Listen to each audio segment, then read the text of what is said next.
He's really tight, like right in here. Well, we're working through levator scapula through here, and we're also working with the, we did a little bit on the scalings because they were tight too. And let's see. That's pretty tender in there, right? Yeah, it's very tight in there. Well, some of this was probably here before the surgery because, you know, what he does for a living, he tightens all this area up.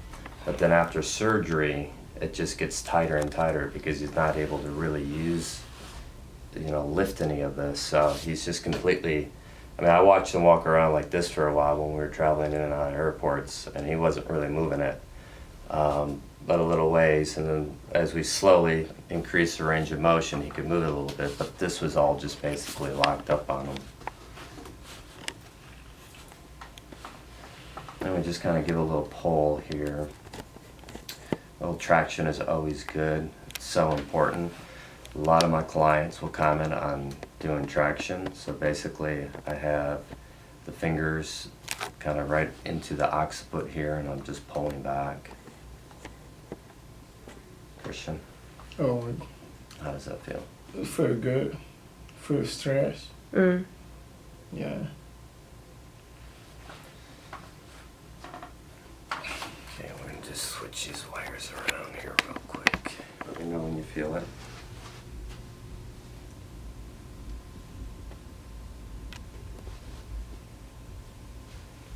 Now I can feel the resistance. All right, I'm gonna have you push here. So push against me, bring it down. Good, now bring it up. Good, relax. Let me know if you feel it. Feel the resistance. Push again. And relax, good, bring it up. Now, 3 days ago, he couldn't even lift his own arm like this. His own arm. Yeah. What it was we ended up taking about a 7-8 day break because he was traveling, push against me. And everything like reverse, everything we did, push against me, just tightened right up. So it wasn't like starting all over again, but when he came to me, he literally had no strength. He couldn't lift his arm, but maybe, I don't know, what, he got about this far on the side, I think it was. Yeah. He couldn't do this at all. You know, bring it up. Go ahead and bring it up. And now he's got that there. That's up to about 3 therapies. Okay, bring it down. Good. Bring it up. Now I even got a little pressure against him, but he's able to do it. It's a little difficult, but let me know when you feel it. Like that. Okay, where are you feeling it? Like that. Okay, look right in here. Yeah. So what I do is once we get that tight feeling on him, or he's feeling it, that's when I'll go in there and I'll work it a little bit. It's usually a sign it could be scar tissue from the surgery that he's feeling, or it could just be part of the healing, but either way, you get in there, work it, you're bringing fresh blood and nutrients in that area to help with the healing, and you're also breaking down any scar tissue that may be in there. Scar tissue is not that hard to break down if you catch it early. Early, like 10 days after the therapy, you know, scar tissue can start setting in pretty quickly. So you want to get in there and you just want to work it gently at the beginning, and then you can go deeper and deeper. Like right now I have a fair amount of pressure in there. But he had the surgery 8 weeks ago? 7 weeks ago. 7 weeks ago. So we can get in there with a little bit of pressure now and break that scar tissue up that may have developed in there. Because the muscles are still healing, everything's still healing, but because he wasn't able to, you know, we weren't moving it around, we weren't keeping it mobile, it's just start healing more in one spot, you know. And so when that happens, you lose your range of motion. Because it's just not, you got to keep it moving, you got to keep it just active. The biggest mistake I think they make when somebody like breaks a leg is they stick them in a cast.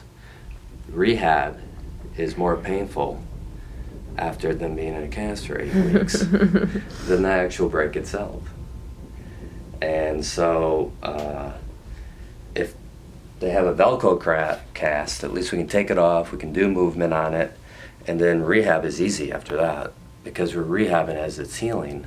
Right. Which is exactly what needs to be done to keep everything loose and good range of motion in there. Okay. And a lot of doctors probably won't agree with that, but in my experience, after 22 years of doing this, I trained under a non-force chiropractor who used to tell me, Brian, get on it right away, get on it right away. So whenever I did, the healing process was so much faster. Again. Good. Bring it up. And let me know when you feel it this time.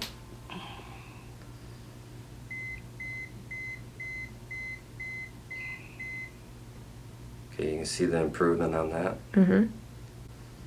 Okay, push against me. Relax. Bring it back up.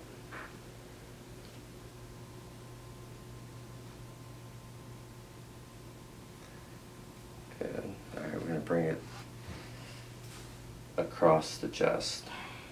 Okay, go ahead and bring it across. Good, let me know when you feel something. Okay. Okay. What are you feeling? Right here? Yeah. Okay.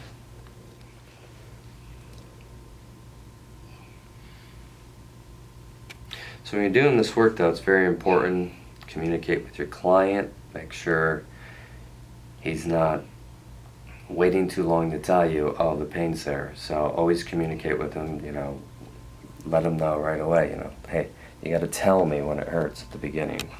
Don't wait till you're already in pain. Once it starts beginning, you start feeling it, that's when you want to stop.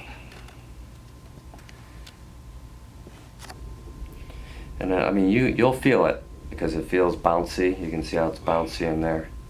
It's easy to find the tight areas because they'll be all bouncy. Jumping all around. Good. And one more time back. Good. Let me know when you feel it. Okay, that's an improvement too. Good. Okay. So you want to also, you know, the chest, the pecs get real tight. You'll find the bicep gets tight. Anywhere through the deltoid, you want to work the whole shoulder area, the whole girdle basically, from front to back. Ideally, how many treatments a week and for how long would you guys work together for him to be? No less than 3. Every day is actually, you can work on them every day. I recommend every day because, and that's what we're trying to do right now, is do it every day because it doesn't give it a chance to tighten up again. Mm-hmm. So we don't have to start like from a tight area. No jumpiness there. It's just so much more smooth right now. And usually after he sleeps, and it's still for, you know, most of the night, then it may be tight in the morning again. And that's just part of the recovery. The muscles do that. They will tighten up after they've been injured or this really is an injury. I mean, if you ask me, anytime you cut a muscle with a knife or not a knife, you cut a muscle, you cut tissue, that's an injury. Okay, so let's do it again. Lift up. Okay, and that's the highest you can go on your own, right? There we go. Good. Okay, I'm going to bring it up. Let me know when you feel it.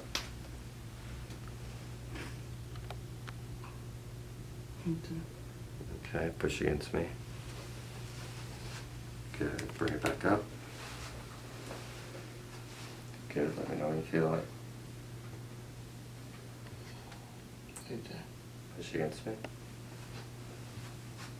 Good. Bring it back up. And I don't have much resistance when it's coming up. I have more going down. Let me know when you get a stretch on that or feel it. Okay. Okay, where you feeling that? On top.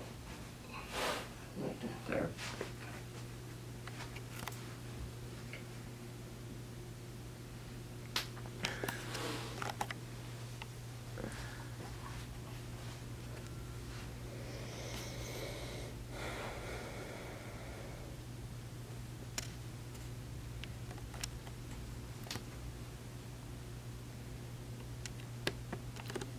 Alright, so I'm holding the point and relax, bring it up as he's moving it now. And let me know when you feel it.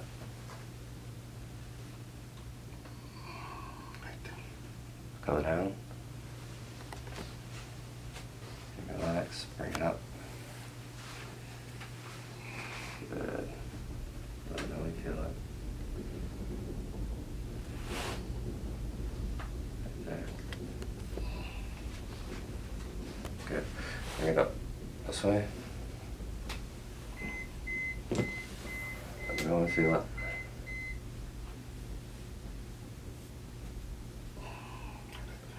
Push against me. Good. Bring it up. Let me know when you feel it. Okay, we're going to hold that. You can see how it's all pulling in here now. So a lot of times I'll just get right in there and I'll work this.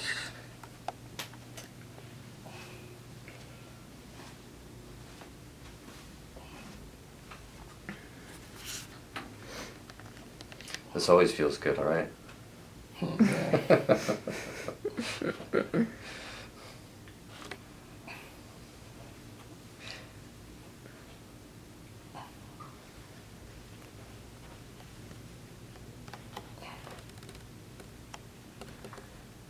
You've got the perfect lights to dig into too. They just stick right out.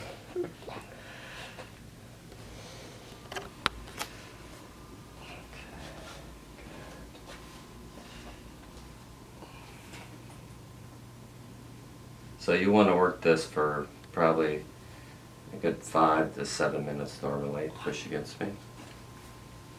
Bring it up. Good. I really feel it. So we have a double injury. 2013, he had a cleaning of it. They went in and cleaned it, and it didn't help. So, and No, they repaired. They repaired. 2015, they did another surgery, rotator cuff surgery. And what I found was too, his bicep tendon is out, which right now it could be lack of his range of motion too, because you have a bicep tendon that sits right through here and it comes out of a groove, and you can see when I roll over it, it's bouncy. Tender in there? Yeah. Yeah. So there it is right there. Okay. That should be sitting about right here into a groove, and it's out of the groove. And so many people that I've worked on that they said needed rotator cuff surgery, we put that in, we just worked this whole area, and 1 to 5 treatments, avoided the surgery altogether. Some people it was 10 treatments, but it's rare. Usually once we get that bicep tendon in, a lot of that pain just goes away, and we completely avoid the surgery. So we haven't been able to put his in because the movement I do, I need complete range of motion at the time. So I'm thinking maybe, I told him we'd check in about a week, and if we have the range of motion, we put it in. And that will give him more strength, and that will also just help with the healing a lot faster. I've had people that had the rotator cuff surgery and then get any results from it. There was still a lot of pain, and I found that bicep tendon out. I put the bicep tendon and all their pain went away. They had a rotator cuff surgery for no reason. Yeah, a lot of bodybuilders or weightlifters, baseball players, anybody doing a motion of this, even bench pressing, will throw it out sometimes. Pecs get super tight, bicep tendon gets tight, and then that thing just pops right out. Gotcha. Or I should say this direction. All right, why don't you rotate it, see how it feels?